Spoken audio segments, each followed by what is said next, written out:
迎大家參加司法事務委員會。Welcome to the meeting of the panel on administration of justice and legal services. We've already formed a quorum, so let's start. After the last meeting, we've issued 4 papers to you. Reply from the Department of Justice, reply from the DOJ dated the 24th of July to the letter from the Hong Kong Training Professionals General Union dated the 4th of June. The second paper is a letter from the Law Society of Hong Kong dated the 2nd of September on solicitor cooperation rules and consequential amendments to the Legal Practitioners Ordinance. The third paper is a letter from a Kwun Tong District Councillor, Mr. Tang Wing Chun, dated the 9th of August, requesting a discussion on the issue of abolition of the common law offence of chumpity. The fourth paper is the administration's letter dated the 31st of October on review of non-commencement of ordinances and certain provisions of ordinances. We noted that after the last meeting, we have already distributed to you these 4 papers. One is paper CB 4969/1213-01 from the Law Society of Hong Kong. This has already been included as item 14 on the list of outstanding items for discussion. And then the other issue, abolition of the offence of chumpity, we'd welcome members' views on whether or not we should discuss this issue of chumpity. As for the discussion items for the next meeting,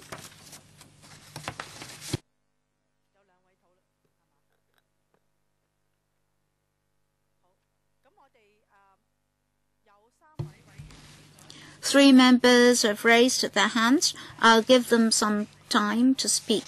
Mr. Dennis Kwok. Thank you, Madam Chairman. I'll be very quick. Concerning solicitors' cooperation, we received a letter recently that the Chief Justice has in principle agreed to a discussion. So the rules would be introduced into LegCo as soon as possible. So we should discuss this and put it on our agenda as soon as possible, because the profession has been discussing that for a long time already. And the issue of chumpity should also be put on the list of outstanding items. But of course, the solicitor cooperation rules should come first. Dr. Chang Lai Wen. Well, I'd like to talk about the accreditation examination for mediators. In the market, there are a number of complaints from various organizations.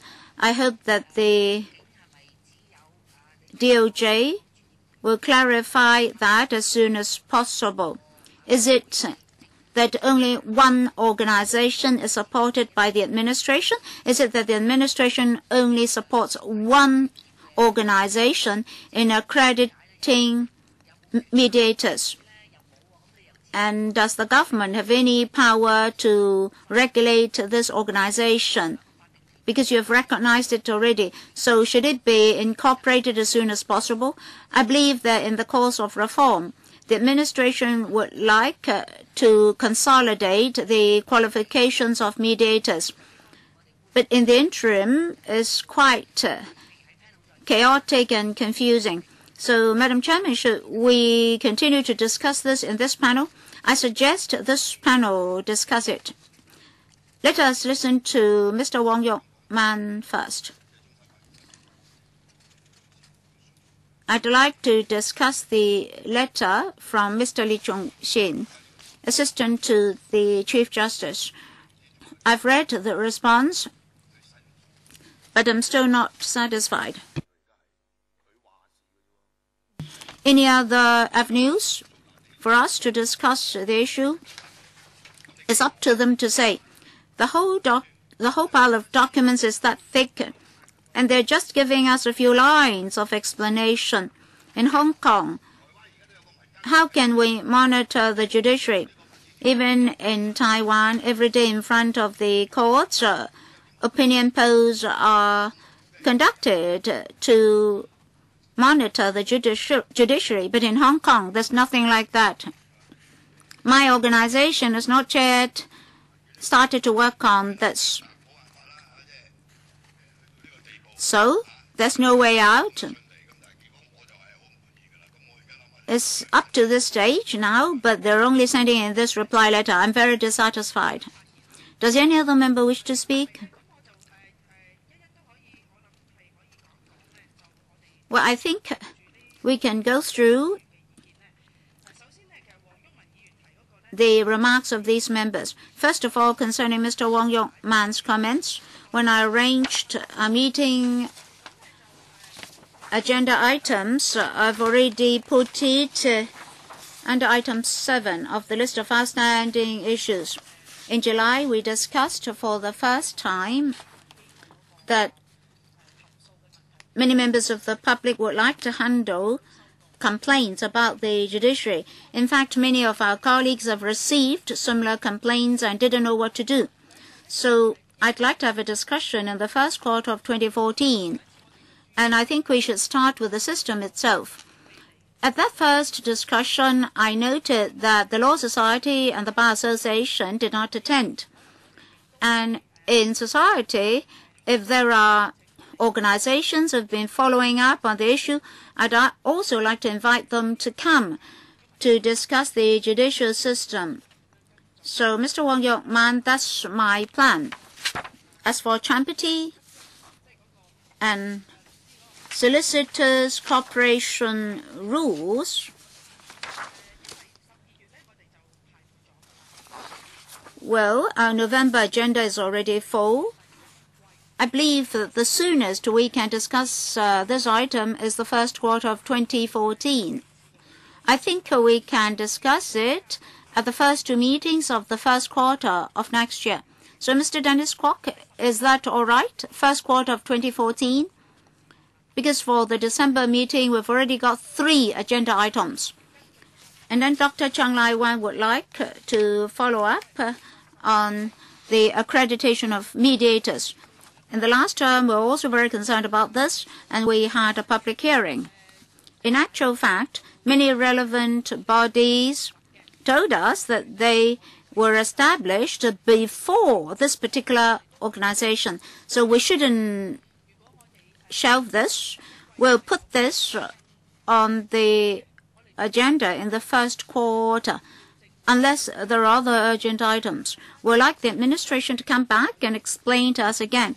If our communication of the government has progress, we'll see whether we should invite the mediator organizations to come so that we can follow up on the issue. So if we so agree, we can proceed to the other agenda items. For the next meeting, we have paper 157, bracket 01 and bracket 02, list of outstanding items for discussion and a checklist for follow-up actions. From the 24th of December, Tuesday, where a meeting was scheduled, we would advance it to the 16th of December because the 24th of December is too near to Christmas. So if members all agree, we'll formally change the meeting to the 16th of December at 4:30 p.m. And for the next meeting, we'll have 3 discussion items. Statute Law Miscellaneous Provisions Bill. The DOJ plans to seek members' views on the bill. The second discussion item will be the Law Society of Hong Kong's proposal to introduce a common qualifying examination for solicitors to replace the postgraduate qualification program provided by the 3 law schools in Hong Kong. And the LawSO has actually announced their proposal. In July, in the last term, Mr. Abraham Sheck also suggested that we have a discussion. And in this term, Mr. Dennis Kwok also sent in a letter hoping that we'll follow up on the issue. Now, this issue is worthy of our discussion, so I've put it on the December agenda. We'll invite the Law Society and representatives of institutions who are now providing relevant programs. We haven't issued invitations yet. There are 3 universities providing such programs: Hong Kong U, Chinese U, and City University. I have to declare that I work in the law school in City University, but I do not come under the PCLO department. The administrative work there is divided. Mr. Martin Liao. Madam Chairman, I heard that the overseeing body for these law courses will conduct a comprehensive review on the PCLL program, and a consultancy would be commissioned. So is it premature for us to hold a discussion now? Should we wait till the consultancy report is released? We'll invite them. The 2 professional bodies will also be invited. The views of the Law Society and the Bar are also very important. Mr. Dennis Kwok is the standing committee chaired by Mr. Chan Siu-hoi. I think we can invite them, so the 2 professional bodies and the 3 universities as well. In reply to Mr. Martin Liao's question, I understand that they've started a very serious study on the issue. And Mr. Justice Chan Siu-hoi is chairing this standing committee on legal education. I also discussed this with Mr. Abraham Sheck and Mr. Dennis Kwok. At this stage, I believe it's only the first round of discussion. We should first of all understand the views of all sectors of the community, and then they will also start a very serious study. I've met with the Law Society, their president, and the chairman and vice chairman of the working group on the issue. Probably they don't yet have a final conclusion. As 2 of our members are very concerned about this, I believe we can have a first round of discussion. Members can comment on the views in society, and then when the standing committee compiles its report, it can also make reference to our preliminary discussion and views. So I believe we can put this on our December agenda. So I'd like to explain to you. Because towards the end of the last term, Mr. Abraham Sheck proposed to discuss this. So that's why we will be discussing this in December. So this is what we will be discussing at the next meeting. And the third item that we will be discussing is judicial manpower situation at various levels of courts and long court waiting times. This panel has been very concerned about this issue, so this will be one of our 3 items to be discussed at the next meeting. So all these 3 items are of our great concern, so I would like to seek members' permission. The meeting may be extended until 7:30 p.m. and then we can have enough time for the discussion of these 3 items. If members do not have any other views, then let us start our discussion of these meeting's agenda items. The first item is 2013-14 Judicial Service Pay Adjustment. The paper number is CSO/ADM CR6/3221/02. And the other paper is CB-4-157/1314/03. It's a background brief prepared by the Legislative Council Secretariat. Now let us invite the administration to take us through this paper. Ms. Kitty Choi, the Director of Administration, will be walking us through.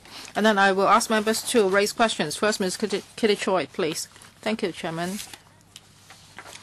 Today we are discussing this paper. It is about the 2013-14 Judicial Service Pay Adjustment. As for fixing the judicial remuneration, ever since 2009, 08 and 09 is already unpacked from the civil service pay, and judicial remuneration is determined under a mechanism which is separate from that of the civil service, and it is now decided by the CE in Council after considering the recommendations of an independent standing committee on judicial salaries and conditions of service. And the review mechanism is like this and covers two areas. First, there's a benchmark study, and this benchmark study is conducted every 5 years. The purpose of this is to systematically record the judges and judicial officers' pays and their pays as compared to the lawyers in the private sector. So we will see whether there is a gap in the past 5 years. And last time we did it was 2010, and the next time we do this benchmark study will be in 2015. And the next thing is what we are going to discuss today, that is each year's pay review. From paragraph 3 to 17, you can see that there are a number of factors.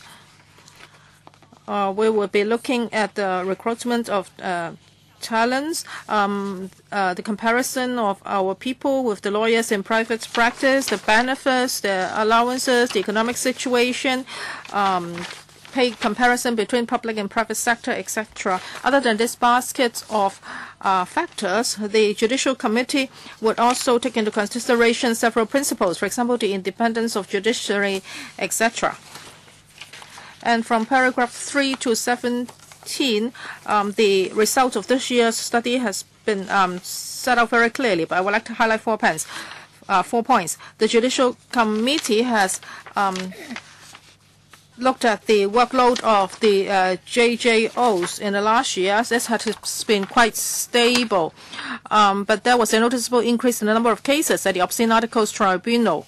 However, we also have to look at the complexity of cases other than number of cases, because this is also an important element affecting workload. So in the past 2 years, the judiciary has increased the number of JJOs. So in the face of a heavy workload, the Judicial Committee has noticed that the workload was particularly felt at the Court of Appeal of the High Court. And it has to rely heavily on the drawing of resources from the court of first instance. However, the Judicial Committee notes that the manpower is more or less sufficient. And also, this Judicial Committee has noted that when it comes to the recruitment and retention in the judiciary, there has not been any significant difficulties. The pays and benefits of the JJOs, well, other than the pays, we will also take into consideration the high esteem that they can enjoy, and also their commitments to serve the public. So these would remain reasonably attractive to outside talents who wish to join the bench. And also the Judicial Committee has looked at the retirement situation. In the coming few years, that may be a huge challenge. So it hopes that the judiciary will continue to attract new blood and to groom and retain existing talents. So the retirement issue is also one of the attentions of this review. And also the Judicial Committee has looked at the pay in the private sector. And there are different levels of pays in the private sector. We cannot establish a clear-cut tendency in the private sector's pay. So when it comes to the appointment and pay of JJOs, and when we compare these with the pays in the private sector, actually remuneration is not the most important considerations of the talents. So after considering this basket of factors. And also, in the law sector, there is not a clear pay benchmark that is comparable to that of the judiciary. So we would just look at the pay trend survey and make reference to the pay trend indicators. And this year we propose a increase of 3.38%, but this has already included merit and in-scale increments. So the Judicial Committee has made a proposal that is a certain percentage should be deducted from 3.38%. So after doing this calculation, we propose an increase of pay by 3.15%. As for the relevant financial implications, it is $10.16 million. We hope that this panel can support us. Thank you, Ms. Choi. Members, you may speak now. Those who would like to ask questions, please raise their hands. Now we have 4 members. I will read out their names. Mr. Wong Yuk-man, Mr. Dennis Kwok, Ms. Emily Lau, and Ms. Chang. First, Mr. Wong Yuk-man. Thank you, Chairman. Now, in the government's paper, and actually they have been having this tendency of using this new term that is basket of factors. And of course, in Chinese, now they have a pun on it, and it will become a man. And now the Judicial Committee has looked at a basket of factors. Well, after the TV licensing issue, we now know what a basket of factors really mean. It's very flexible. Actually, the Judicial Committee has looked at the pay trend in the private sector, and this year the pay trend indicator in the private sector is 3.15%. So why do you have to tell us so many factors? We don't care about that. So eventually it's 3.15%. So for this basket of factors, actually there is only one factor, but it doesn't matter. Now the problem is, first, last year, when we on the 30th of October 2012, we had another meeting on this issue, and I already expressed my view. Now the CE appoints the JJOs, and these people do not have the mandate of the people. Well, they are rich people, and they are picked by the CE. And we don't think this is an ideal situation. From paragraph 6 to 8 of the paper, you set out the recruitment and retention in the judiciary. We see that for the manpower of the judiciary, actually there is a serious shortage. There are many deputy judges, and they still are working. And now we have 20 of them. So will it not affect the instability of the judiciary? It's not just about an increase in pay.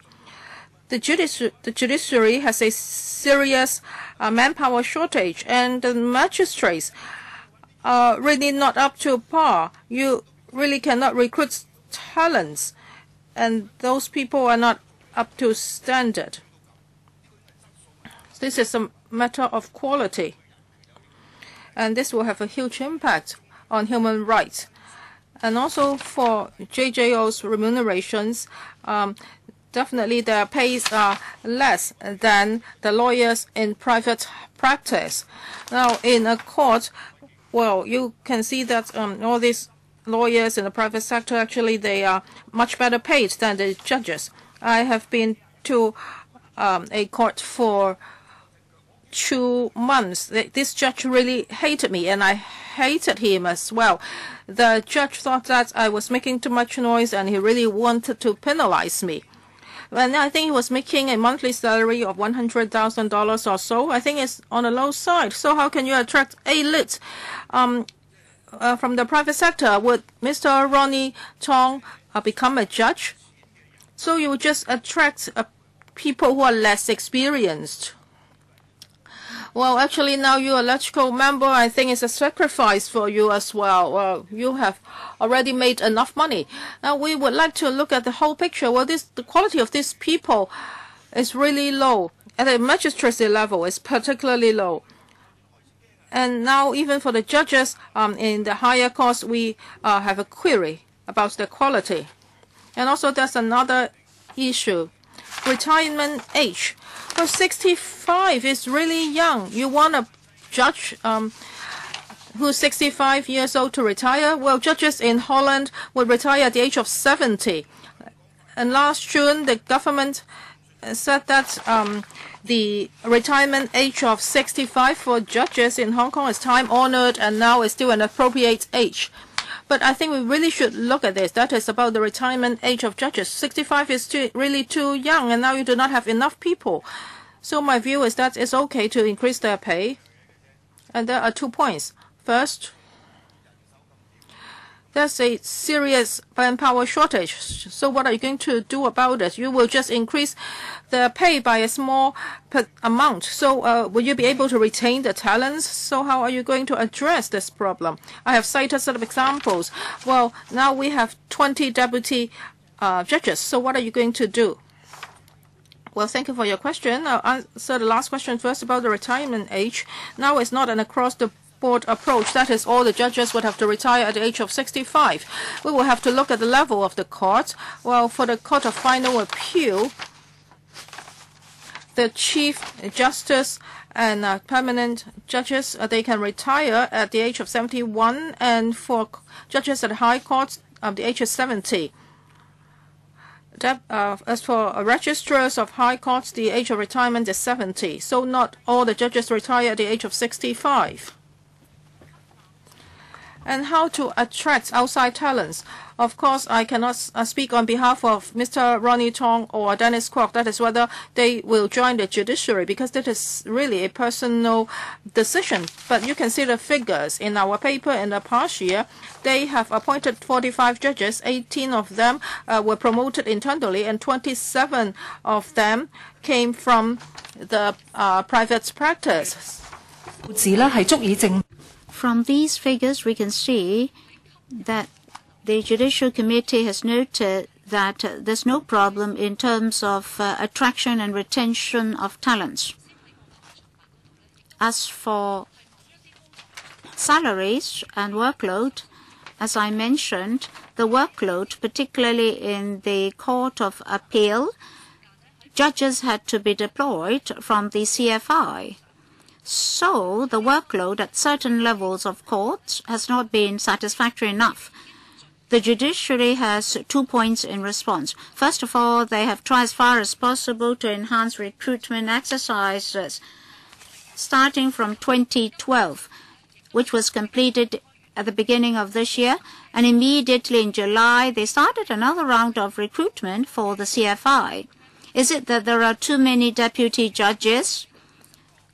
The example of March is mentioned in the paper. That is 20. There are 20 of them. But the substantive judges has increased in number, and the number of deputy judges has decreased. According to information from the judiciary, deputy judges have been used to act in the place of permanent judges, and private solicitors and barristers, before they decide whether or not to join the judiciary, they can absorb actual judicial experience. So apart from coping with the workload, in future, the judiciary will still employ deputy judges and retain that system. As for the first question of Mr. Wong Yok Man in relation to manpower, the judiciary emphasized many times to us that it is not an establishment problem, but they admit that there are short-term manpower deployment problems. One of the phenomena is the different ranks of judges were deployed to a higher level due to promotion. So they admitted that. So the lower levels experienced a shortage. In particular, they attached importance to the Court of Appeal, and particularly criminal cases. So in the CFI and for civil cases, the waiting time is less favorable. But then they did start with recruitment to address the problem. Thank you. I have 4 members queuing up at the moment. I think we have ample time, so I gave more time to Ms. Choi. In a moment, when I see more hands from members, I'll strictly adhere to the 5-minute rule. If you exhaust your time, you have to wait for another round. Next, Mr. Dennis Kwok. Madam Chairman, this Judicial Committee is deviating from reality. I don't know whether they're posing as ignorant or there are other reasons. If you look at the listing table, you see that 5 retired judges are now back to serve as deputy judges. Of course, these retired judges are very experienced. I believe when you commission them as deputy judges, you do not intend to let them gain more experience so that in future they can serve as permanent judges. That could not be the case. It's just because of serious manpower shortage. These judges have all retired. They came back just because of manpower shortage. Even the deputy judges of the Court of Appeal had to come back and sit on the bench of the High Court. Well, Kitty, you don't need me tell you, the waiting time is very long. From magistrates to district court judges to High Court judges to CFA judges, I met with all of them. All of them told me that the workload now is very, very heavy and there's not enough support. Not enough support. Of course, today we don't have a representative from the judiciary, but let me repeat and repeat that the Hong Kong government has not been giving sufficient resources to the judiciary, including salaries. But of course, salaries is only part of the problem. Support is very important. In certain serious cases, the magistrates had to go back to office on Saturdays and Sundays to write their judgment. They asked for air conditioning, but was refused. Given such treatment, people won't be willing to serve as judges. Of course, people serve as judges don't just for money, but given such treatment to judges, we know that you don't respect them. I believe you know these scenarios. Please go back and talk to them. Ms. Choi, any response? Thank you, Mr. Kwok. First of all, about waiting time. According to the information I obtained from the judiciary, CFA, family court, dedicated courts and magistracies, the waiting time is up to their performance pledge. In the Court of Appeal and CFI, for civil cases, yes, the waiting time is not up to standard. The judiciary understands the issue, and just after the last recruitment exercise, they immediately started another round of recruitment.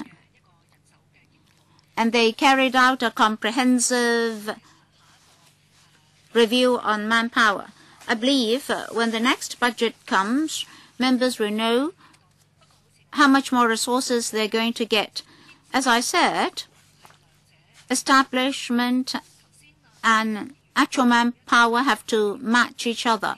Mr. Dennis Kwok mentioned support for judges. Today I wear 2 hats. I really cannot speak on behalf of the Chief Justice. I'm not in a position to comment on administrative issues under the portfolio of the Chief Justice. Anyway, I'll go back and reflect all these to the Judiciary Administrator.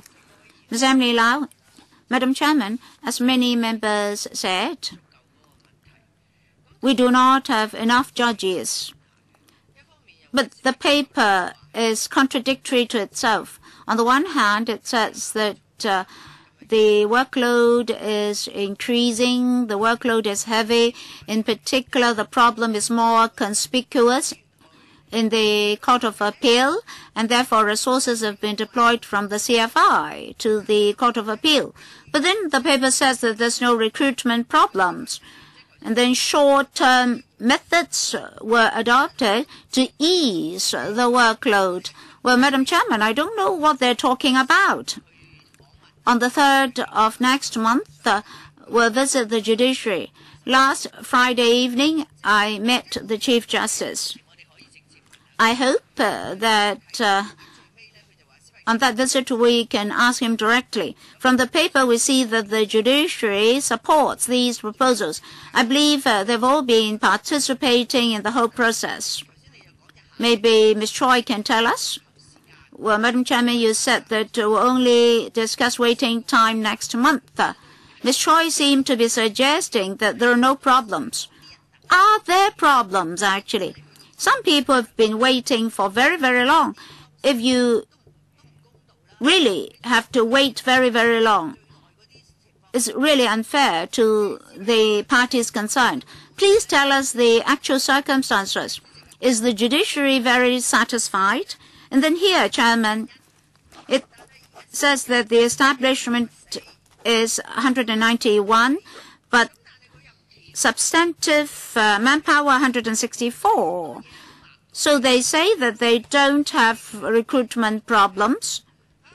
I don't know why the judiciary has not sent somebody here. How can they help us? Ms. Choi, please help us as far as we can, as far as you can. Ms. Choi? Well, Ms. Emily La asked about the establishment of 190 odd. Well, not 190 odd, is 191. All right, in March it was 191. In April they got more posts, so it's 193. If you do a subtraction, apparently there's a huge discrepancy. So you ask, why don't you fill the vacancies? If you do a subtraction, you see that there are 13 vacancies that cannot be filled because there are no operational need at the moment. We only have 7 magistracies, so we don't need so many posts. So 2 vacancies are not operationally needed, so they don't need to be filled. And then for some magistracies, well, the West Kowloon Magistracy is under construction. Upon completion, we'll have 12 more courtrooms. So 13 vacancies don't need to be filled. So if you do a subtraction, you see there's only a 9% vacancy rate. So if you ask me, why don't you fill the vacancies? Is there a serious manpower shortage? Well, for the magistracies, as I mentioned, they attain their performance pledge. And just now, I mentioned that the judiciary did admit that in the short term, particularly in the CFI and the Court of Appeal, there are problems. However, their limitation is like this. They cannot immediately conduct a recruitment exercise whenever a vacancy appears. That's not realistic. But after a certain round of recruitment of judges for all levels, it will be a 3-year cycle. Now, there's a manpower shortage. If there's short-term deployment problems, the CJ is already saying that they need to shorten that cycle. So the last cycle was 16 months. So immediately in July this year, a new round of recruitment started. Well, Ms. Choi has spoken at length, but she didn't tell me the longest waiting time. Maybe she doesn't know. If she doesn't know, then she should ask somebody who knows to meet with us. In paragraph 4, it is said that they would give priority to a review on the judicial manpower position. So are they conducting a review yet? And when will we have results? Ms. Choi? Their manpower review has just been completed, and the report is just being submitted to the administration. But for resources to be in the pipeline, they'll have to wait till the next financial year. The Judicial Committee has heard that there are problems with the CFI and the Court of Appeal. The CJ also said that he had to conduct another round of manpower review. As for the waiting time, according to the judiciary's information, longer waiting time is in the longer fixture list. That is for civil cases. If the target is 180 days, in 2012, the longest waiting period was 244 days. It's rather poor. That's the figure for the CFI. But as I mentioned just now, CFA, Family Law, District Court, they all attained the performance pledge. The CFI and the Court of Appeal did not attain their pledges, particularly with civil cases. The waiting time was longest. And then for criminal cases, the target is 120 days, but in 2012 is 180 days.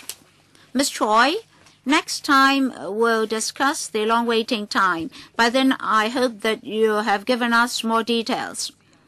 I personally took part in a case in 2010,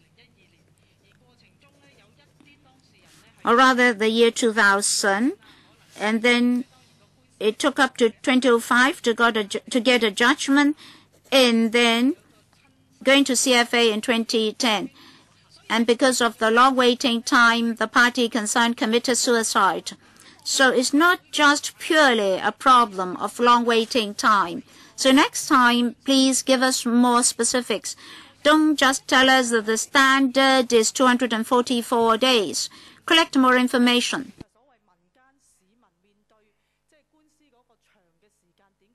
So please explain to us why there are so many complaints about the long waiting time. And they've come to us actually. At the next meeting, the Judiciary Administrator will personally lead a team to attend this meeting to explain the manpower and waiting time in court or with the judiciary. Yes, I think the waiting time should be more reasonable for the public. Next, Dr. Chong Lai Wen.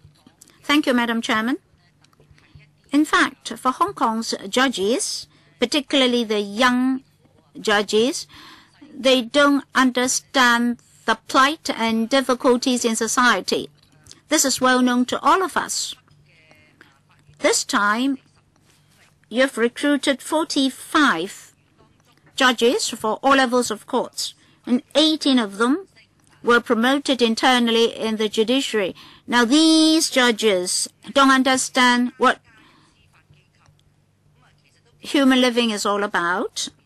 And then we got 27 outsiders. That's good. We get these experienced personnel from the private sector. Now, these are litigation. How many of them are litigation lawyers and how many barristers? Chairman, I don't have the information in hand. Allow me to submit a written reply. Well, she does not have the information in hand. So next time, please give us the information. Thank you. I have another question. For JJOs, well, they enjoy a lot of fringe benefits and allowances. And it seems that some of these benefits are not enjoyed by civil servants. For example, leave passage allowance, school passage allowance. So are these allowances given to JJOs from abroad? Madam Chair, well, these are quite similar to the benefits enjoyed by civil servants. They are not only enjoyed by expatriate employees. Local judges can enjoy this kind of allowances. So local judges can enjoy all this, right? As for civil servants, well, it depends on the time you were first appointed. Some of the civil servants enjoy this kind of allowances. Now, what is meant by non-accountable cash allowance?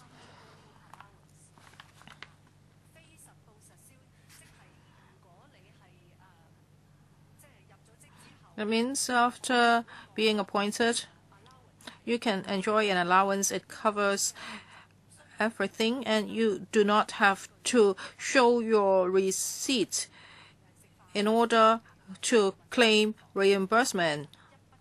So it's a lump sum allowance. You do not have to account for it. How much is that?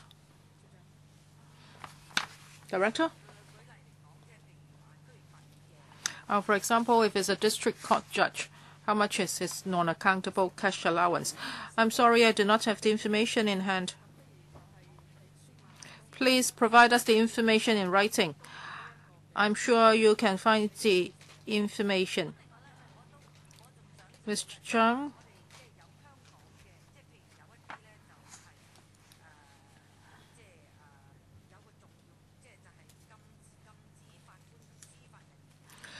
Well, we also have another rule, that is prohibition against return to private practice in Hong Kong for the JJOs. Well, unless you get the approval from the CE, otherwise JJOs cannot return to the private practice after they leave the judiciary. So have we seen a precedent like this, that is they indeed returned to private practice?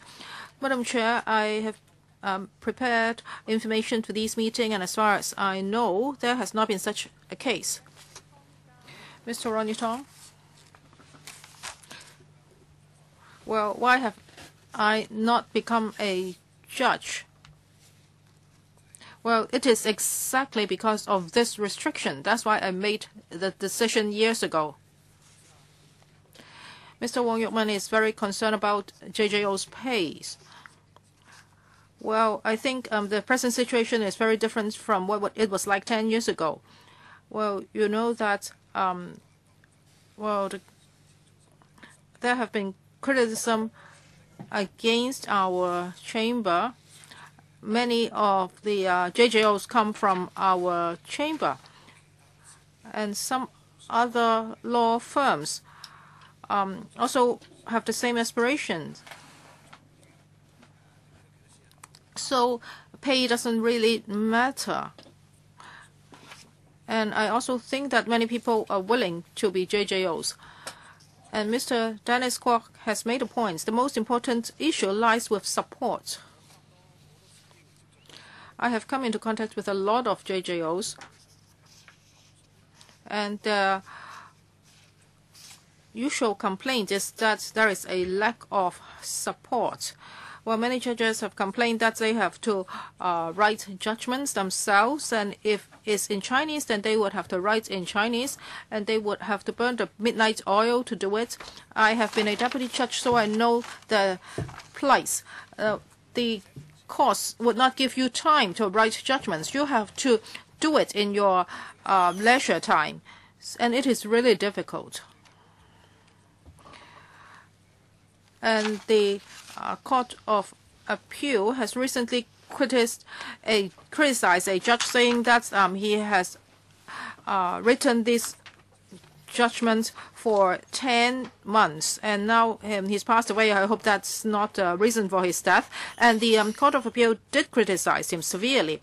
But you have to understand this. If you do not provide enough support to the judges, then the judges will only have time to hear the case. They don't have time to think about the judgment, and they don't have time to write the judgment. This is unfair to the judges, and it is also unfair to the quality of our judicial system. It is very difficult to enhance the quality of the judiciary.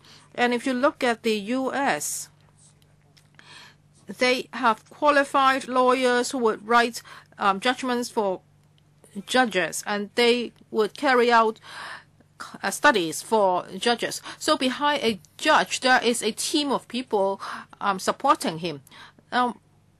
Maybe we cannot have a system as perfect as that of the U.S., but you have to consider giving more time to the judges for writing judgments.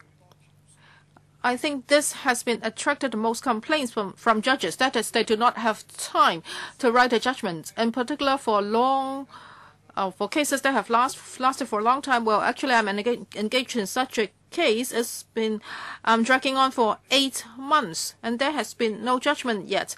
So the trial has has gone on for 8 months, and you don't give time to the judge to write the judgments, and he may have to attend to another case already. So sometimes it's very difficult for the judge. After a certain time, if he has to write the judgment, he may have forgotten the details of the case already. I remember there was such a case that the judge has even mixed up the identities of the plaintiff and the defendant. So it's not just a matter about pay. Madam Chair, I agree that today we should be talking to the representatives of the judiciary, and the government should not be just looking at pay increase. Well, I'd rather you do not increase the pay, and if you have resources, maybe you should put the resources in support. Well, judges have never complained that their pay is too low. If you give them more resources, I think they will be very happy. So please reply to my question. Why is the SAR government not giving more resources to the judiciary so that there can be better support for the judges? Madam Chair, I've heard members' views loud and clear. Mr. Kwok and Mr. Tong both said that the judiciary may not have provided enough support for judges. I'm the Director of Administration, and it's inappropriate for me to comment on this. That is the Chief Justice management of the judiciary. Well, when the administration deploys resources each year, we are very prudent. We know that Hong Kong's judiciary must be independent, and enough resources must be given to the judiciary so that justice can be done. The administration is very clear about this. So in the new round of manpower review, well, the Chief Justice will be looking at all these factors, and in the new fiscal year, you will see the results. But on behalf of the administration, I will assure you that enough resources will be given to the judiciary so that judges can get enough support. I think this panel hopes to talk to the representative of the judiciary. So at the next meeting, maybe they should send their representatives. Well, we are not going to query them. We just want to understand their work better, so that in terms of policy and resources, we can help them make improvements. Next, Mr. Albert Ho. Well, for this pay adjustments, well, a basket of factors have been taken into account, and that's from A to L. And it's a mechanism set up in 2008. I think you have made some comparison. For example, you have looked at inflation, you have looked at the civil service pay. Is there a formula? Well, maybe it's not a formula, but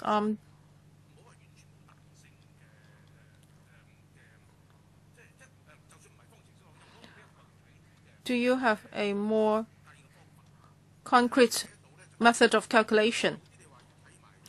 Well, you say that you would have to look at the overall economic situation, the budgetary situation of the government. So how are these taken into account? And some of these can be quantified. For example, a cost of living adjustment, overseas remuneration arrangements, and K is private sector pay levels and trends.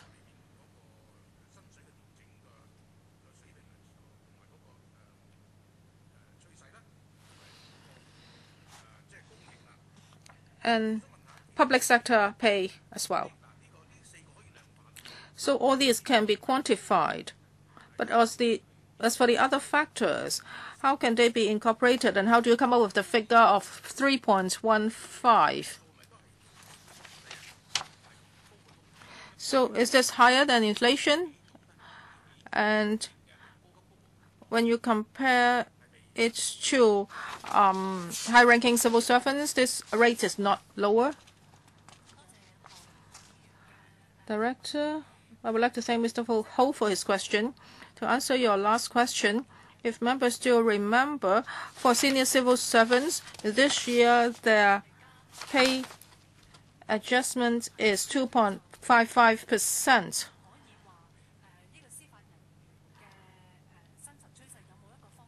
Well, I cannot say that there is a formula for calculation. Indeed, it covers a basket of factors, including inflation, the budgetary situation of the government, etc. Of course, the government is the government's budgetary situation is very well at this moment, and also we would look at the private sector's pay trend survey. As I said earlier, because in the private sector, there is not a pay trend survey that can be comparable to that of the judiciary. So we have a look at the upper salary band in the and it is 3.38%. But for this percentage, it has already included merit and in-scale increment. So after considering the other factors, the Judicial Committee thinks that the merit and in-scale increment should be deducted from 3.38%, and we have then reached the level of 3.15%.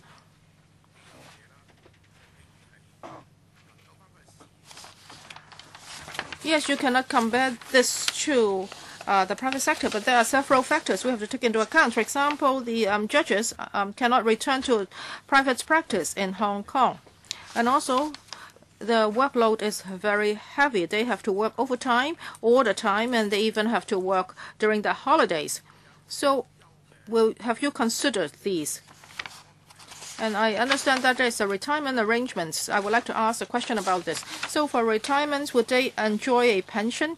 Or it's like other newly recruited civil servants, they can only enjoy a provident fund?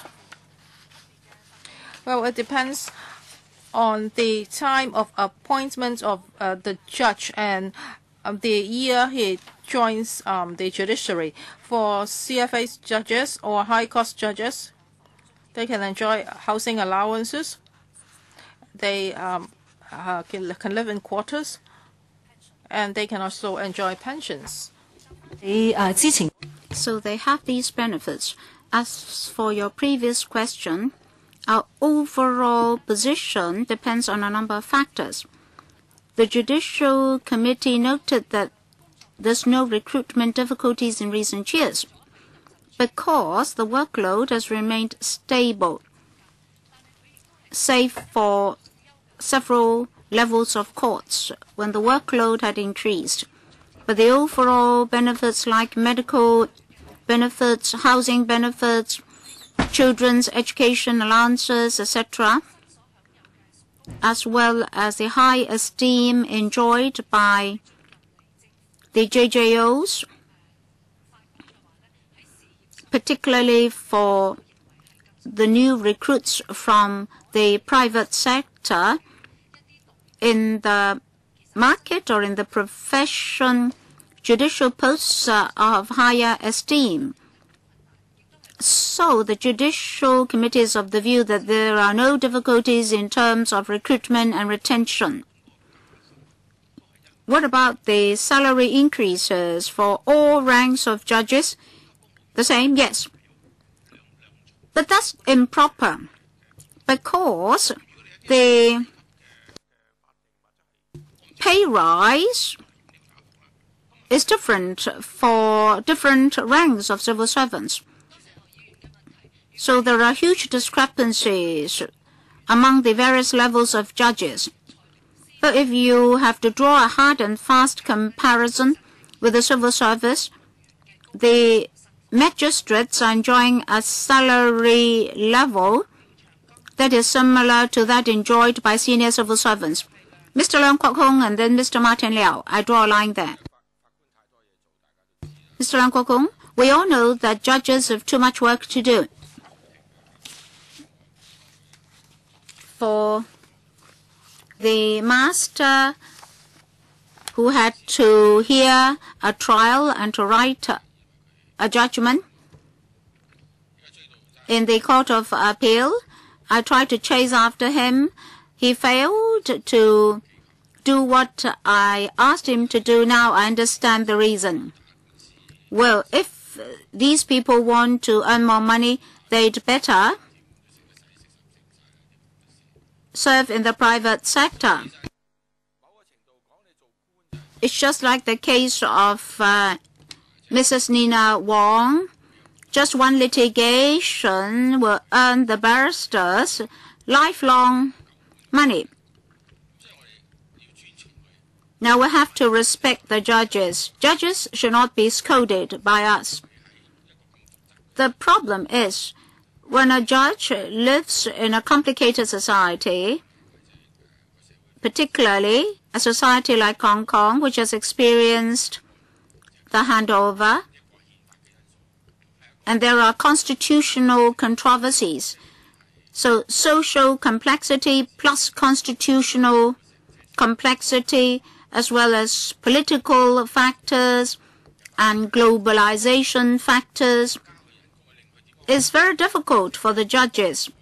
Just increasing their salaries won't be suffice.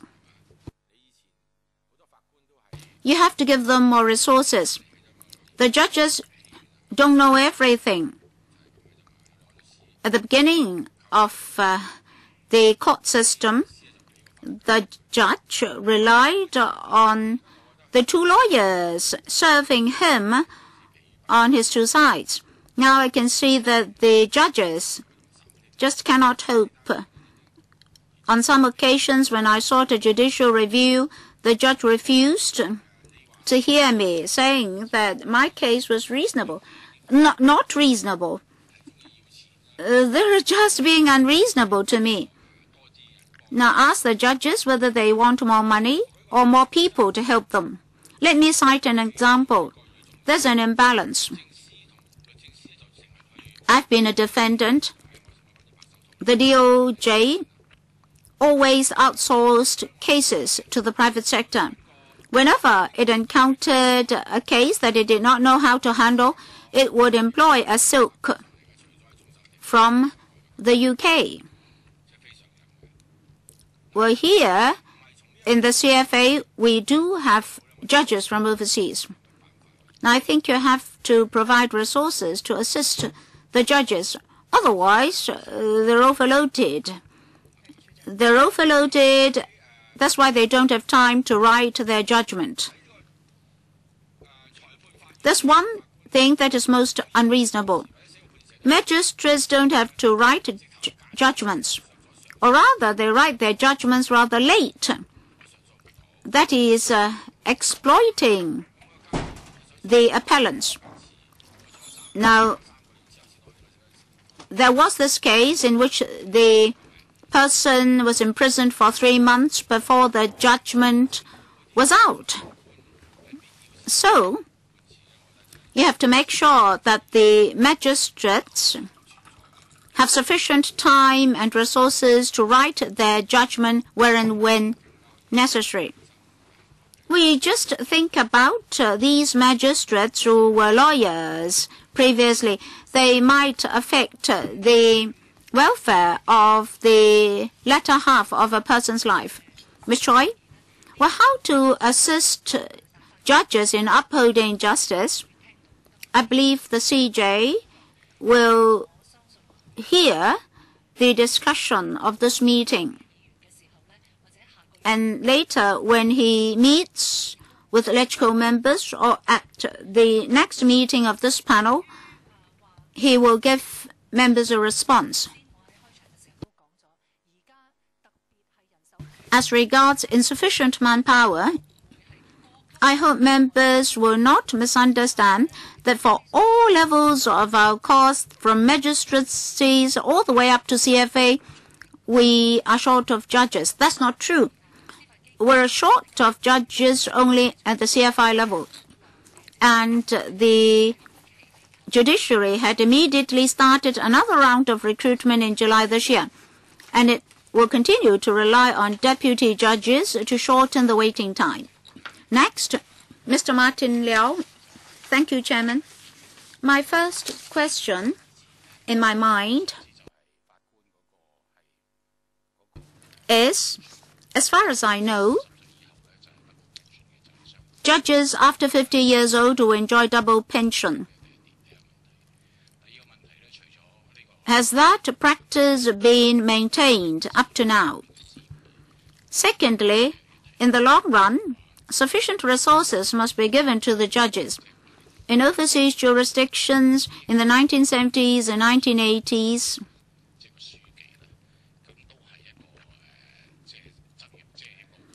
the clerks to the judges were also qualified barristers.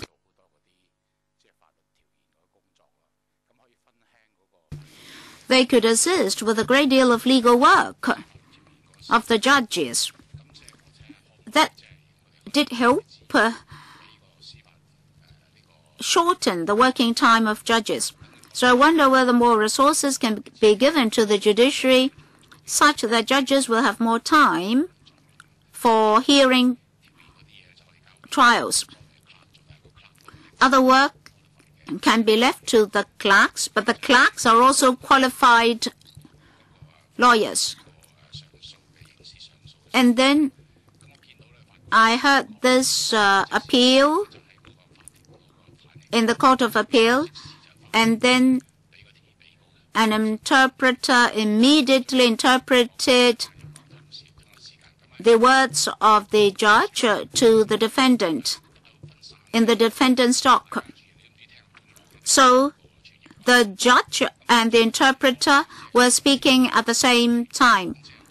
I never saw that sort of simultaneous interpretation, and we just didn't know whether we should listen to the judge or listen to the interpreter.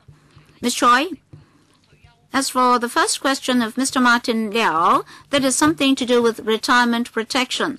I'm afraid that I may give a wrong answer, so allow me to submit a written reply. In my impression, there was nothing like a double pension. I hope I can give you a written reply so that the reply can be more accurate. Secondly, according to the information from the judiciary, although at the moment there are no special clerks to provide special support to the judges, but since 2010, the CJ had introduced this judicial assistance system covering 2 tiers. In the legal field, they selected outstanding legal students to allow them to assist the CFA and Court of Appeal judges. They assisted in handling other court work. Under this judicial assistance scheme, which started in 2010, the CJ was of the view that the scheme is worthy of continuing. So, although no special support was given to the judges, these judicial assistants were able to assist the CFA judges and Court of Appeal judges. There are other questions. The third question involves the administrative management of the courts. As I'm representing the administration, it's not appropriate for me to say anything, so I'll refer the question to the judiciary administrator. I also have some questions. Some questions are follow-up questions asked on behalf of the panel. Just now, a number of members asked about the writing of judgments by the judges. Judges have very heavy workload. In the USA, the most outstanding legal graduates and the most outstanding young lawyers found it very reputed to serve as assistants to judges. So that's the most honored first job for graduates. Now, for the experimental scheme of judicial assistants, has it been made permanent? I understand that the most outstanding law school graduates did join the judiciary as judicial assistants.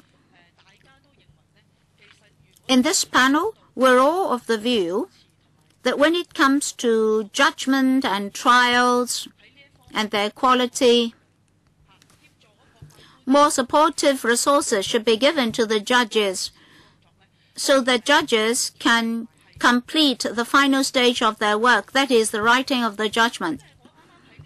That is in the interest of the litigants. And just this week, I received a party from Taiwan, which is studying the judicial system of Hong Kong. In Taiwan, their fresh graduates can immediately serve as judges, but fresh graduates don't have much experience. So they would like to study our system. In our system, maybe people with 10 years of experience are allowed to join the judiciary. Now, who now select the judges? The CJ alone? Do we have an open recruitment system? As far as I know, those who really want to join the judiciary as judges, they don't just eye money. They really have their ideals. They want to have job satisfaction because they know that their judgments will affect future laws. So how are you going to select these very dedicated people? Do you have a system to select and identify these people? I'm sure those who are interested are more in number than the exact number that you have absorbed into the judiciary as judges. And then for the CFI, they have so many cases, so manpower is crucial. You mentioned the use of deputy judges. Let me have more details. Upon serving as deputy judges, how many became permanent judges? Or only lawyers in the private sector who are not yet ready to sacrifice, so to speak, they serve as deputy judges? Now, that's a major decision because after serving as judges, they can't practice in the private sector again. So you have to look at the real need. So next time, please give us the figures. I think Ms. Choi doesn't have the figures here now. So please give us the figures at the next meeting. And just now we mentioned waiting time. I think Mr. Liao made a final remark, which I'd like to follow up. That is listing manpower. I hope next time you'll provide us with more details. Some litigants speak Putonghua, for example, and because of the need for interpretation, a 3-week trial may be prolonged to 3 months. So should you set it as your target to actively nurture bilingual judges? So we would like to follow up on all these aspects. So I think our time is up for this item today. The Director of Administration has heard our members' questions. So at our next meeting, I hope we can be more focused on this issue. Thank you, Madam Chair. We hope that we can get this panel's support before we go to the FC. That is about the judicial service pay adjustment. I think that no member objects to this in particular, so we would support your proposal. Thank you, Ms. Choi. Next, the second item of today's meeting, Contracts Rights of Third Parties Bill. Let us invite the administration to come in. Mr. Peter Wong the Deputy Solicitor General of the DOJ and his colleagues to come in. We have distributed a number of papers to members, CB 4157/1314 bracket 04, CB 4176/1314 bracket 01. That is the consultation paper on contracts rights of third parties, Bill 2013. Next, CB bracket 4157/1314 bracket 05, views of the Hong Kong Bar Association. CB 4176/1314 bracket 02, submission of the Law Society. Mr. Peter Wong, please brief us on the paper. Thank you, Madam Chair. Well, me and my colleagues would like to present this paper to you. Now, the Law Reform Commission in its report on privity of contract in 2005, has made this recommendation, and we intend to implement this recommendation. So policy-wise, we would like to listen to members' views. In the paper, we have talked about the doctrine of privity. And if a person is not a party to a contract, then he cannot acquire and enforce rights under the contract. So through this reform, a number of benefits will be brought about because the third party,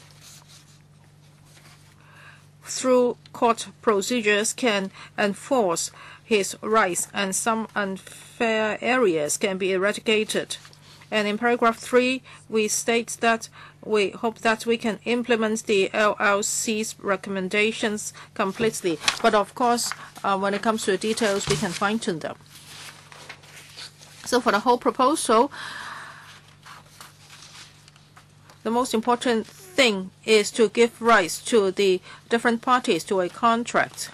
Now, if the contracting parties intend to benefit a third party, then the third party will be able to enjoy such rights.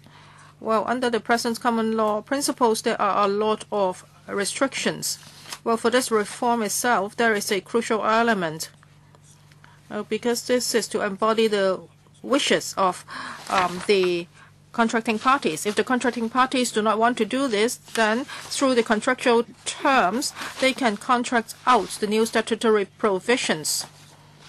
And for paragraph 6 and the following paragraphs, we setting out all the key features of the consultation bill. The first thing we have to think about is the test of enforceability. That is, how can the third party enforce his rights? And there is a two-limb test. Now, if in the contract there is a clear provision stating that a third party may enforce the contract, that is, there is an express term like this, then this is enforceable. So this also relates to paragraph 4. As for the second limb test, if the contract contains a term which purports to confer benefits on a third party, that party may enforce that term unless on a proper construction of the contract, the parties to the contract do not intend that the third party may do so. And we have looked at the LLC's recommendations.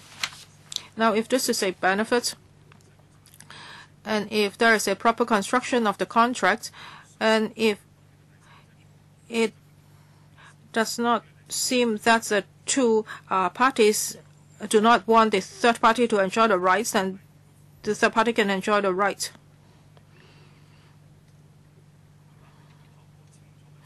So if you stated clearly that the third party cannot enjoy the rights, and that can also be done because the contracting parties can contract out the new statutory provision. As for paragraph 7, well, when the third party enforces the contractual term, is subject to certain restrictions. So you have to refer to the contents of the contract. So if there are provisions restricting his rights, then he's subject to such restrictions. Well, later on we will be talking about certain circumstances that if he has to resort to litigation, then that has to be done. So he can exercise his rights as if he's also a contractual party. So that's paragraph 7. As for paragraph 8, who is a third party? According to the LLC's recommendation, there are 3 circumstances. The first is a third party that can be expressly identified by name, or he's a member of a class, or he answers a particular description. For example, he lives at number 123 of King's Road, and the tenants there can obtain the benefits. So this is just one example. So even though our rights may also be conferred on a third party who is not in existence when the contract is entered into. As for para 9, if the contracting parties gives the third party an enforceable right, then can one of the parties or both parties rescind or vary the contract? So from para 9 to 11, such details are set out. The crucial point is that we have to strike a balance. Now, the contracting parties should have the freedom to vary the contract. However, on the other hand, the third party may rely on such provisions, and he may have done some certain acts accordingly. Then under such circumstances, in order to strike a balance, then the third party should not be deprived of his right under the contract. So this is about crystallization set out under paragraph 9. That is, when his right is crystallized, the contracting party's right to rescind or vary the contract will end. Well, paragraph 10 sets out some exceptional situations. Now, if there are rules set out in the contracts, then such rules would have to be followed, so that the contracting parties will know when such a right can be crystallized. No matter what, the third party must be aware of it, or reasonable steps have been taken to notify the third party of the express term before the third party's rights are crystallized. And paragraph 11 provides some other channel. If you cannot do what's outlined in paragraph 10, then the court would also be given a wide discretion to authorize the rescission or variation of the contract without the consent of the third party if it is just and practicable to do so. This is para 11. As for para 12, well, for this third party, if he has not put forward any consideration, still in accordance with the contract, he can enforce the contract because the contracting parties have already paid the consideration. Para 13.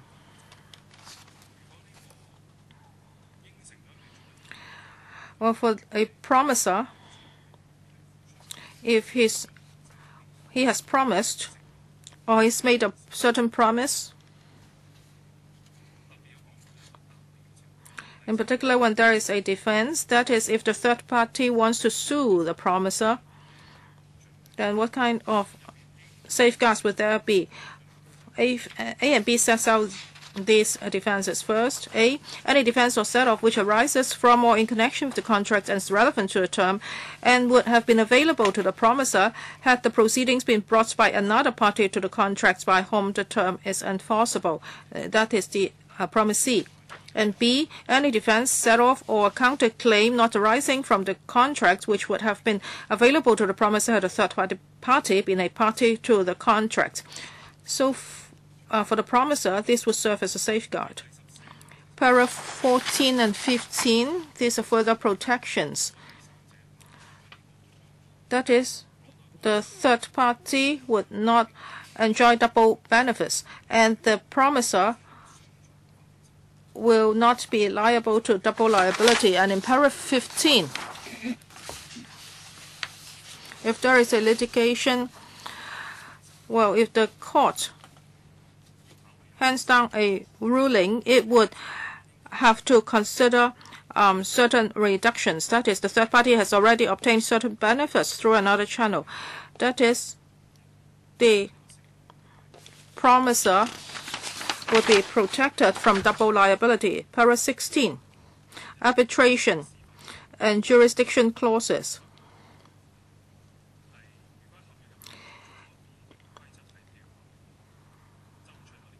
Now,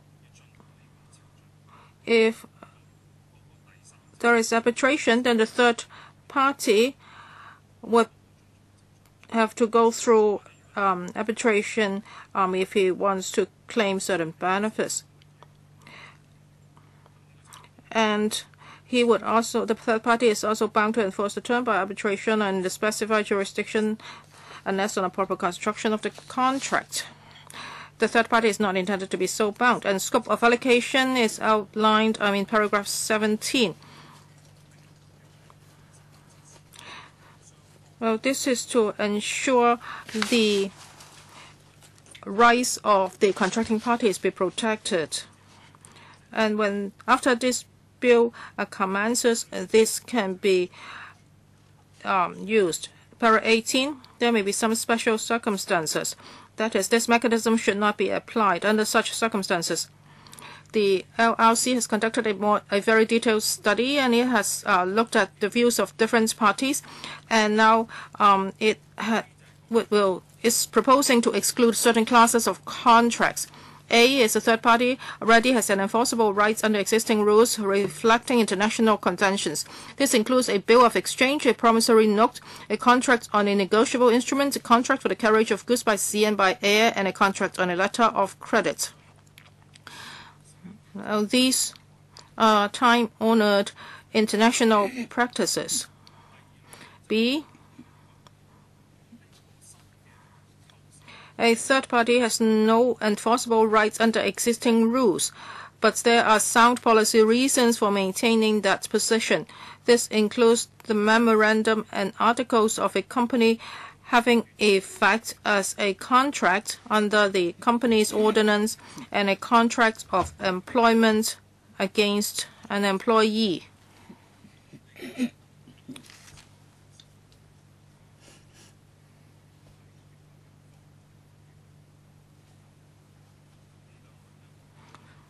So we agree with the LRC, and these classes of contracts will be excluded from the consultation bill.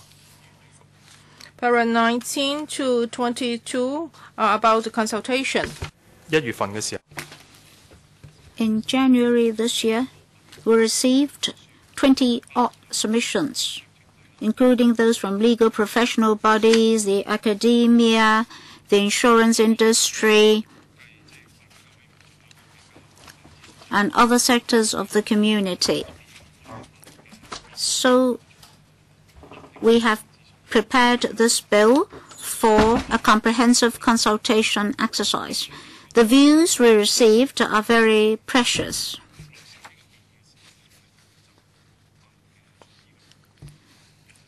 On the contents of the bill and the contents therein, we have made certain adjustments to reflect the views that we had received from, say, political organizations, business associations, professional bodies, the academics, banks, insurance companies, shipping and construction sectors, etc. As for covenants, including deed of mutual covenants of buildings, we've also received views. So we did cover them in our deliberation. In paragraph 21, we mention that certain sectors like the insurance industry, the construction industry, have expressed their views to us. Their views have been discussed in detail in the LRC report. If they're of the view that a certain mechanism is not so appropriate, they can, by way of the contracts, exclude those scenarios. For example, the exclusion of unfair scenarios. On balance, we're still of the view that we should implement the LRC's recommendations, including those covering the insurance industry and the construction industry. So here we'd like to take on more views from members for the benefit of implementing the LRC recommendations. All right, question time. 5 members for the moment, 5 minutes each. Mr. Dennis Kwok. Thank you, Madam Chairman. Dennis Kwok, Chang Lai Wan, Ronnie Tong, Martin Liao, and Albert Ho. Madam Chairman, first of all, I'd like to say that it is rather regrettable that the LRC compiled this report in the year 2000, and the UK, New Zealand, and the like had already conducted such reviews much earlier and legislated upon them. Why is it that it had taken so long? Why it took 8 years to implement the recommendations of the LRC? I understand that the Secretary for Justice would like to expedite the implementation of the LRC recommendations. Can I have some response here? And then the Bar Association mentioned the deed of mutual covenants of buildings. Should they be on the exclusion list? And then when you draft the bill, I would like you to refer to the 10-odd comments from the Law Society. I won't go into them one by one today. When you introduce the bill to the LegCo, we'll have a chance to look at them. But Mr. Wong, can I have some initial responses from you? Yes, Mr. Wong. Concerning the implementation of the recommendations in the LRC report, obviously we would like to implement those recommendations. Yes, 8 years have elapsed since 2005. After the consultation at the beginning of this year, we felt the urgency to implement the proposals. In 1999, the UK had it. New Zealand, Canada, and Australia, etc., had already adopted the principle. So I agree that the recommendation is not that controversial. We're now trying our best to have a discussion with the LegCo for early implementation. That definitely is our direction, but we have resource consideration and other considerations. We understand that members would like to have the Blue Bill as soon as possible. As for the proposals from the Law Society and the Bar, we'll actively consider them. The Bar mentioned the DMCs. That's under consideration.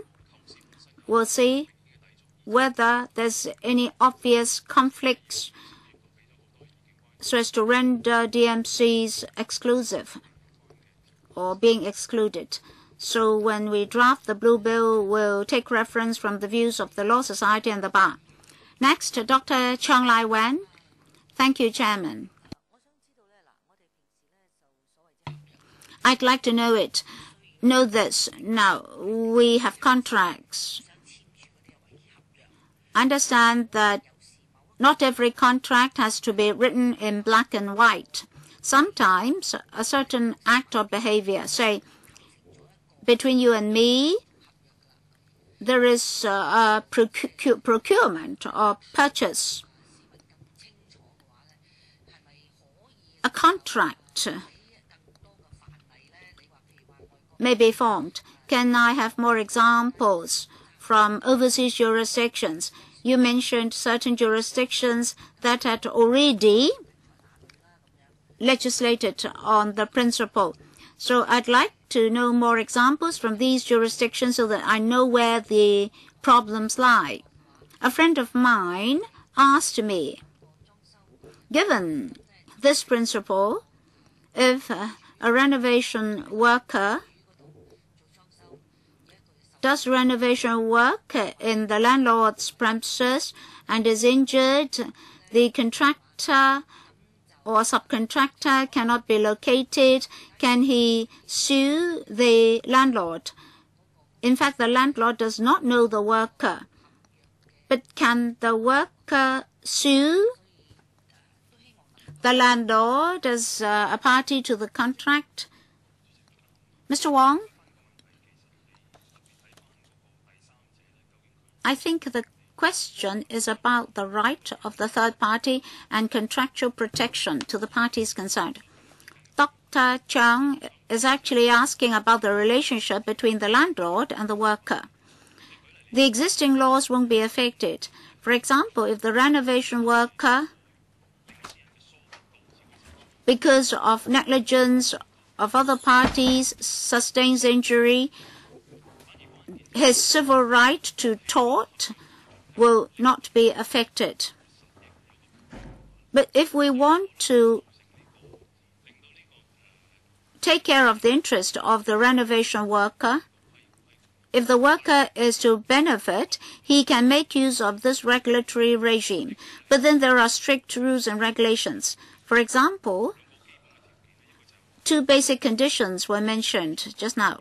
First of all, it must be clearly stipulated that the third party can have the right to exercise and his right under the contract and enforce the contract. Without that, it will not be possible. Secondly, the interest of the party concerned. For this renovation worker in this example, are there any express terms in the contract to benefit the worker? The worker is helping the contractor. He is not an employee of the landlord. He is not directly related to the landlord. So you have to look at the specific terms of the contract. As for the third party, as mentioned in paragraph 8, there are 3 possible arrangements to benefit a third party. The name has to be identified. That is, the interest will go to the third party. For example, the contract specifies that the renovation workers will benefit or be protected in a certain way. So if it is the intent of the contract for the court to enforce certain rights and interests, then it's possible. Otherwise, not. So at the end of the day, you have to go back to the spirit of the contract and the protection written into the contract. If it is intended by the contract for the court to enforce the right, then the right can be covered. So through a contract, both parties can attain their respective objectives. Now, maybe I can give you another example. Oh, maybe I ask you questions. In a contract between 2 parties, in the contract, I specify who the third party is. If I do so, the third party can be protected. Is that what you're saying? Or are you considering this direction? Because I see from paragraph 8 of the paper, you say that rights may also be conferred on a third party who is not in existence when the contract is entered in. Now, if the third party does not exist, the name is not in the contract, can the third party in future join a litigation? Maybe I can give the specifics on benefits. If the contract involves the landlord and the contractor to the effect that every day a certain amount of wages is to be paid to a worker, say $50 or $500, then the worker can enforce his rights through the contract. If the landlord does not shoulder the responsibility of paying the $500, the worker can, through this new arrangement, enforce the specific terms in the contract. But of course, the name has to be identified in the contract. Maybe you can extend this further. There should be more specific descriptions about who this third party is or who these third parties are. And the contract must specify that it is intended that the third parties should benefit. But very often, the workers are not, or employees are not specified in the contract between the landlord and the contractor. The wages may not be specified. But I don't rule out this possibility in future. If this is done in future, the workers will benefit. Well, I'll pursue this on your behalf later. More explanation is needed. Mr. Ronnie Tong, Madam Chairman, I'd like to ask something about fundamental principles. Now, this amendment is not a technical amendment. It's an amendment in law, right? That is, after the enactment of the bill, so long as the contract does not specify that a third party cannot enforce the contract, then this third party, so long as he can prove that he can benefit, he can invoke all provisions in the contract, including provisions related to independent litigation. That's point number one. Secondly, as Mr. Dennis Kwok said, we've been waiting for these amendments for a long time. Will this be a white paper consultation or blue bill consultation? There is a difference here. If you consult us on specific provisions in a bill, then it's more expeditious. Otherwise, if you produce a white paper for consultation first, and then later come with a blue bill, the whole exercise will be prolonged for another period of time. Mr. Wong? For the second question, the consultation will be done with the blue bill. That's done between October last year and January this year. Views received are very precious to us. The respondents actually commented on the actual drafting of the bill. For example, the Law Society did comment on specific descriptions. As for the reform itself, Mr. Ronnie Tong was correct. This is an amendment of the major direction of the law of contract, because this will be a reform on the convention. In the past, only parties to a contract can sue one another. Through this reform, third parties can also be litigants themselves. Now, the third party in future will be able to enforce the contractual terms, and benefits can be passed to the third party. And in some cases, parties to a contract can exclude a third party from certain benefits. So the onus of proof will be adjusted. It's for the defendant to say that that's not the intention of the contract. It's not for the third party to prove intention. In other words, the administration has not yet decided on the final approach. Well, these are two options in front of us. In other words, there are two possibilities for the blue bill. One is for compulsory enforcement. Secondly, if the contract confers benefits to a third party, can the third party enforce the contractual terms? It depends on the terms of the contract. Even if there's no such intention, the court can do it. That means all defenses under the contract can be invoked by either party. Well, the simple answer is yes. But specifically, I'd like to refer you to paragraph 13 of the paper. The third party through the system can act like a party to the contract. So if the contract, say if the promisor is party A of the contract, then the defense can be relied upon as defense. So we will still have to look at the content of the contract. It's not automatic. Next, Mr. Martin Liu. Thank you, Madam Chair. Actually, my question has been asked by Mr. Dennis Kwok, but I would like to make a comment.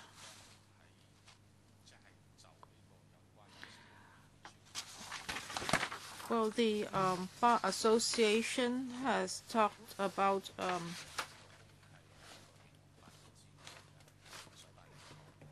governance as I talked about DMC, so maybe you should look at that first and analyze it before you make a decision.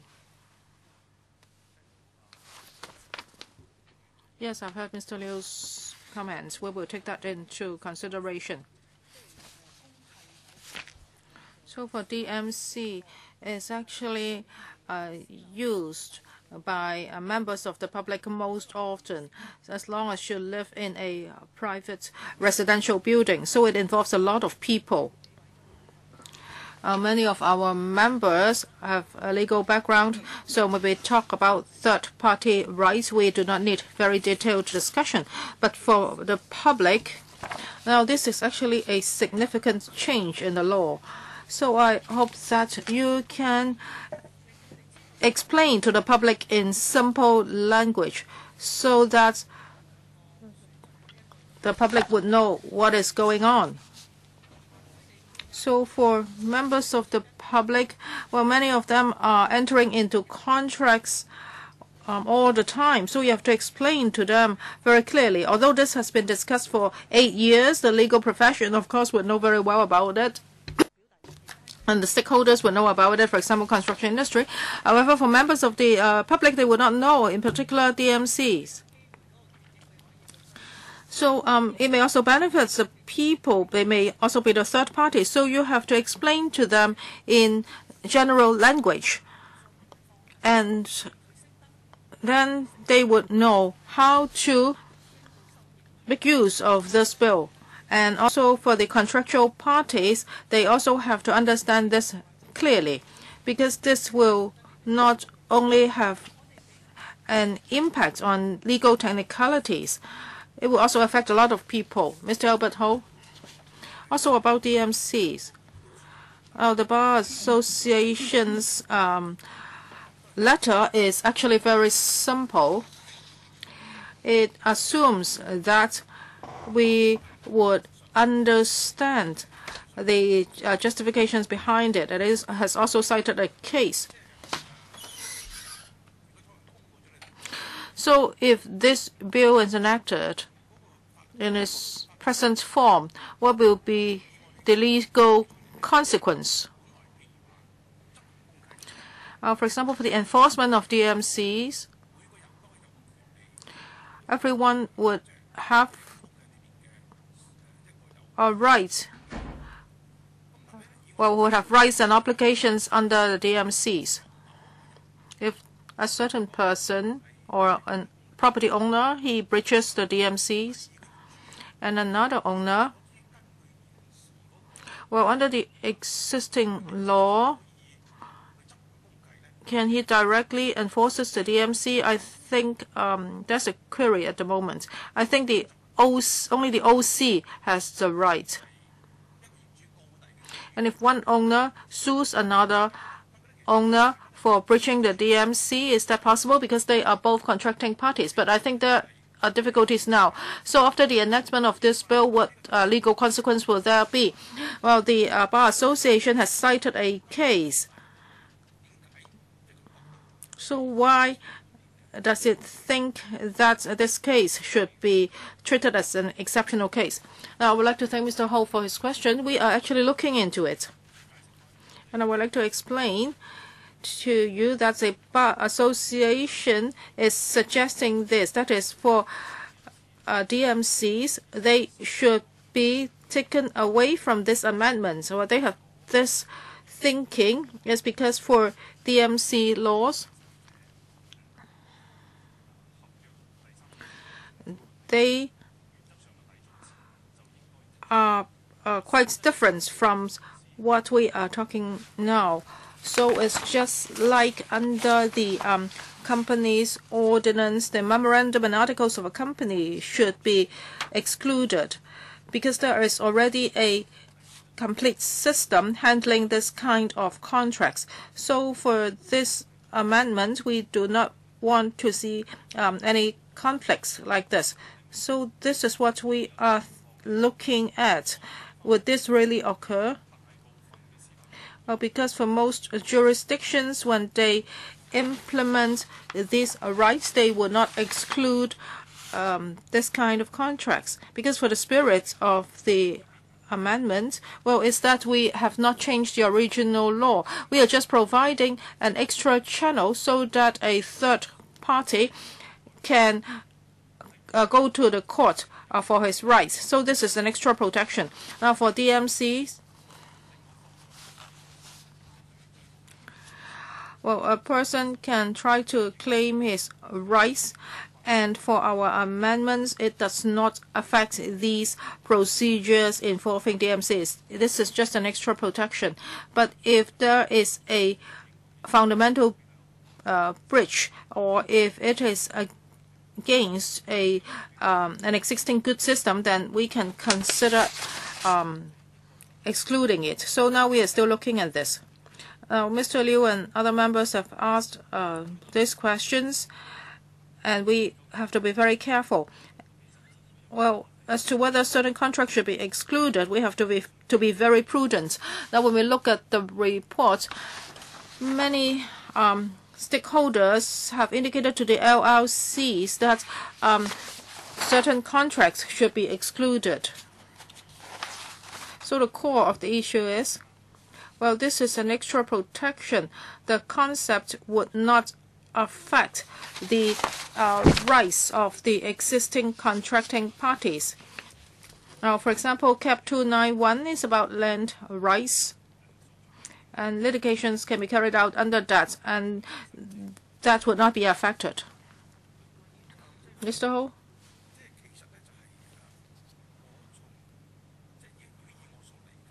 Well, as far as I understand, many property owners have their views on the DMCs. For example, if somebody violates the DMCs, then other people cannot enforce the DMCs. Only the courts can do that. So owner A cannot directly sue owner B unless you sue the OC first. You demand the OC to take enforcement action. Well, is my understanding right? And second, if we have this bill, then this will become an advantage. Well, somebody may regard it as disadvantage. Well, then will property owners be allowed to sue each other directly, and they would not have to sue the OC first, because this will be in line with the spirit of the amendments. Can you answer this question? Yes, I understand. Yes, indeed. If through the DMCs, a third party can indeed enjoy such a benefit, then he can make use of this procedure. So what if there is no contract? Well, for this bill, there is a premise. That is, for the contracting parties, they would have to agree that a third party would have this right. And they would have to agree that the third party can enforce some of the contractual provisions. And of course, DMC is a kind of contracts. Well, due to the time constraints, yes, I will also ask similar questions along the same line. Mr. Yu, I do not have a legal background, but I also have some questions. Now, the chairlady said that, well, when ordinary people read this paper, they may not understand. For para 8, it says that rights may also be conferred on a third party who is not in existence when a contract is entered into. So if this party is not named in a contract, and I think I am the third party, then I can take certain legal action. I can sue other people, as long as I think that I'm affected. I can cite an example. If there are two companies, they are engaged in a vicious competition, and a third party is affected, and the third party suffers losses. Well, we see this all the time. Then would this third party have the right to sue the other two parties? Now, if that is the case, then we would see this very often. And if this is not allowed, why? So should the scope of the third party be stated more clearly. Otherwise, people will have different interpretations, and there may be a lot of meaningless litigations. Well, the LLC in its report, actually at paragraph 4.2, it has cited some examples. Now, for this third party, it should be stated clearly. Now, maybe you should name him, for example, is John Smith, or you should name the company, or he should belong to a certain class. For example, is the next property owner, or you should describe him. For example, he lives at number 123 of King's Road. So there should be a more specific description. So when the contract was entered into, the third party did not exist, but he still had the rights. Now, this is about an unborn baby or a future spouse. So at this stage, he or she is non-existent. So if the two parties agree, or maybe the parents agree, or parties A and B agree on an arrangement, and rights will be conferred on their future baby. So when the baby is born, then he can enjoy such benefits. So when the contract was entered into, this third party, it did not exist. But when the contract is enforced, the third party exists. So people may interpret third party differently. When you draft the bill, you should make it clearer. Well, otherwise, I would think that I am the third party. If I am waken up by a baby crying, I would regard myself as the third party. So can you make it clearer so that the public would understand it easier? Otherwise, people will go to court all the time, and even the lawyers would have their hands full. Yes, when it comes to drafting, we will pay attention to this. Now, we want the bill to be clear so that the rights can be given to the third party. Yes, we are talking about this amendment, and this actually has been a fundamental principle in common law for many years, and now you're going to change it. Well, just now you told us that the change is not that huge. Well, yes, we understand that the common laws have been developing. Yes, we can see advantages in this. Well, if some people should be protected, then they should be given these rights. And now you are giving them an extra channel, as you said, so that justice can be done. At the same time, I have to reiterate that for the ordinary citizens, well, actually everybody may have a chance to sign a contract. For the construction industry, you can understand why they would like to be exempted, because they have contractors, subcontractors, etc., and the workers. I think they cannot predict what problems they may have. Well, I handled a lot of DMC cases. That's actually one of our major services. Ordinary citizens will sign DMCs once they purchase a property.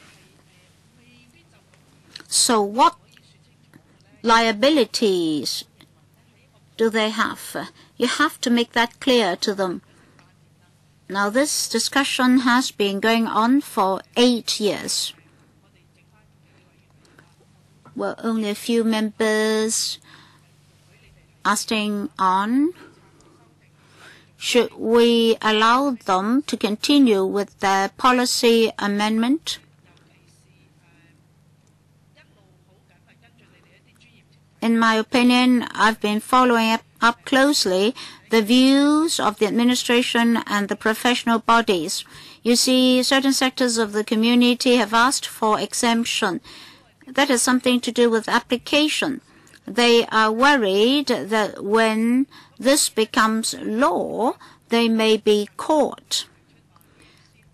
The bar suggests you seriously consider giving exemption to DMCs. There may be far-reaching impact on the public. You should also consider possible problems. As I said, many members of the public may be parties to DMCs. And then we have the construction industry, the banking industry, the insurance industry, and so forth. They ask for more preparation time. Their lawyers have their work, their representatives have their work, but the most important party is the users. Users are ordinary people. Even for professionals and the business sector, they very often have to sign contracts. So explanation is very important to them. Do you agree? Well, we very much agree with the chairman. We must allow the affected parties to be able to be duly prepared. Even after enactment in the LegCo will allow appropriate sectors of the community to have sufficient time to prepare themselves. DMCs will certainly be considered by us.